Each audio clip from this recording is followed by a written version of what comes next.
ராசிபுரம் தொகுதி திமுக வேட்பாளர் மதிவேந்தன் பொதுமக்களை சந்தித்து தீவிர வாக்கு சேகரிப்பில் ஈடுபட்டார். நாமக்கல் மாவட்டம் ராசிபுரம் சட்டமன்ற தொகுதியில் திமுக வேட்பாளர் மதிவேந்தன் வெண்ணந்தூர் ஒன்றிய பகுதிகளில் பொதுமக்களை நேரில் சந்தித்து உதயசூரியன் சின்னத்திற்கு ஆதரவு திரட்டினார். குயில்குப்பம், களையரங்கம், மலையாம்பாளையம், ஆத்துப்புதூர், மோட்டூர், பிச்சம்பாளையம் உள்ளிட்ட பல்வேறு பகுதிகளில் பொதுமக்களை சந்தித்து தனக்கு ஆதரவு திரட்டினார். மதசார்பற்ற முற்போக்கு கூட்டணி கட்சிகளின் நிர்வாகிகள், தொண்டர்கள் கலந்து கொண்டு உதயசூரியன் சின்னத்திற்கு வாக்கு சேகரிப்பில் ஈடுபட்டார். இந்த நிகழ்வில் ஒன்றிய கழக செயலாளர் துரைசாமி உள்ளிட்ட நிர்வாகிகள் கலந்து கொண்டனர்.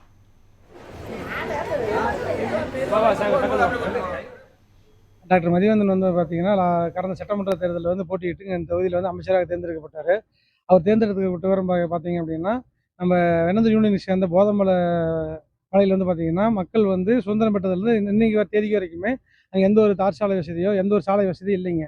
ஒரு உடல்நல குறைவு ஏற்பட்டால் கூட ஒரு பிரசவனாலும் அவங்க அங்கேருந்து பார்த்தீங்கன்னா சுமை தூக்கும் முறை பிரகாரம் பார்த்தீங்கன்னா கட்டில் தொட்டில் கட்டி அப்படி தான் கீழே கொண்டு வருவாங்க. அப்படிங்கும்போது அவங்க கீழே சேர்றதுக்குள்ளே நிறைய உயிரிழப்பு ஏற்பட சூழ்நிலை ஏற்பட்டுச்சு. அதுக்கப்புறம் நம்ம திராவிட மாடல் ஆட்சி அமைஞ்சதுக்கப்புறம் நம்ம எம்பி ராஜேஷ்குமார் அவர்கள் முயற்சியாலையும் நம்ம டாக்டர் மதிவேந்தன் மினிஸ்டரோட முயற்சியாலையும் தீவிர முயற்சி எடுத்து இப்போ போதமலைக்கு பார்த்தீங்கன்னா தார் சாலை வசதிகள் ஏற்படுத்தி கொடுத்துட்டாங்க. இது அதன் மூலியமாக பார்த்தீங்கன்னா அந்த மலைவாழ் மக்களுடைய வாழ்வாதாரம் ரொம்ப மேம்பட்டு இப்போ எங்களோட அடித்தட்டு மக்கள் பார்த்தீங்கன்னா அடுத்த கட்டத்துக்கு எங்களோட வாழ்வாதாரம் உயர்ந்திருக்குது. அதே மாதிரி பார்த்தீங்கன்னா நம்ம வெண்ணந்தூர் யூனியன் உட்பட்ட எல்லா பகுதியிலையும் பார்த்தீங்கன்னா கடந்த அதிமுக ஆட்சி காலத்தில் சாலைகள் குழி தோண்டப்பட்டு குண்டும் குழியுமாக இருந்தது.